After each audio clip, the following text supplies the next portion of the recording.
À tous de DDO, attention pour le décompte final. 10, 9, 8, 7, 6, 5, 4, 3, 2, 1, top.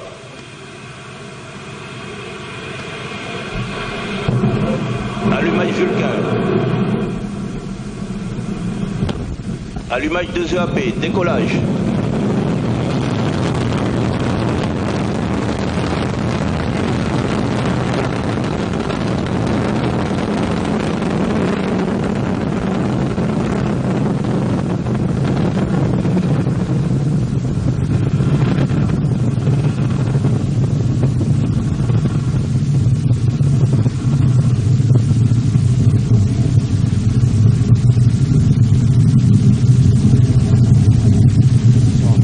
Propulsion est nominale, la trajectoire est nominale. Roar of her engines, a lot of fire, and with Bepi Colombo on board, the DDO says all is well.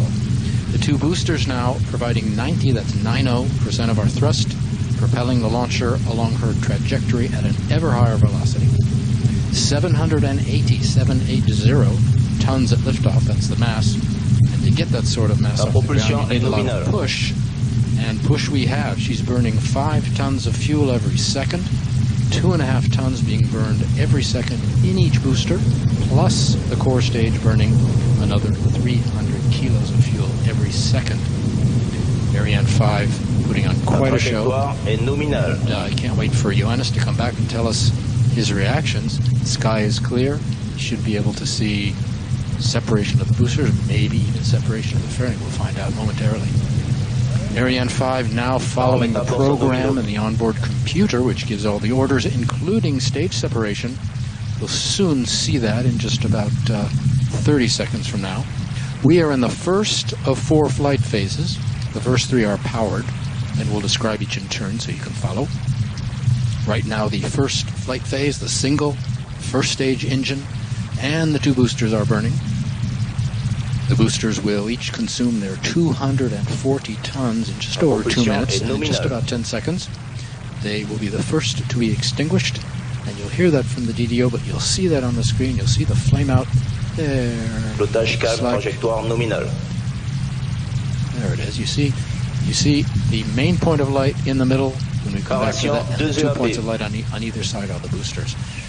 That's what it looks like up there. There's another booster on the port side, of course, out of camera range. But you see the main point of light looks like the moon in the middle, and on the side the 2 boosters flaming out, and they will fall into the Atlantic.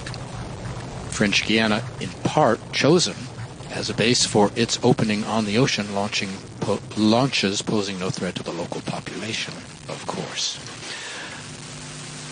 We're waiting for Johannes to come back.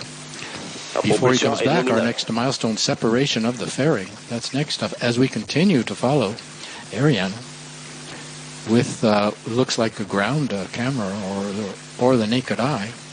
Séparation de la the launcher making her way. The DDO has called out separation of the fairing, and this is what that looks like. There's another half on the starboard side, which is falling into the Atlantic as well. We can separate the fairing now. Why? Because we're out of the dense layers of the atmosphere, of course. Over 100 meters altitude, and you can see on the bottom of your screen on the left our altitude 140 kilometers, and on the right our speed 2.4 kilometers per second.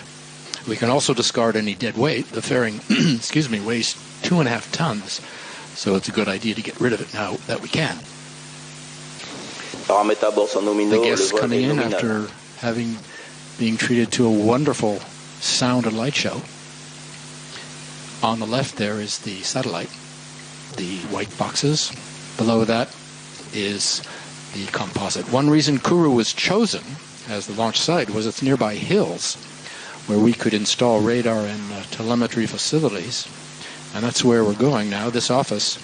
Another place that is very active tonight, the CVI, or the Quick Look Telemetry Display Control Center. Now these teams have all the means for receiving, processing, storing, and analyzing all the data coming in from the ground stations. We'll have more on them along Ariane's flight path.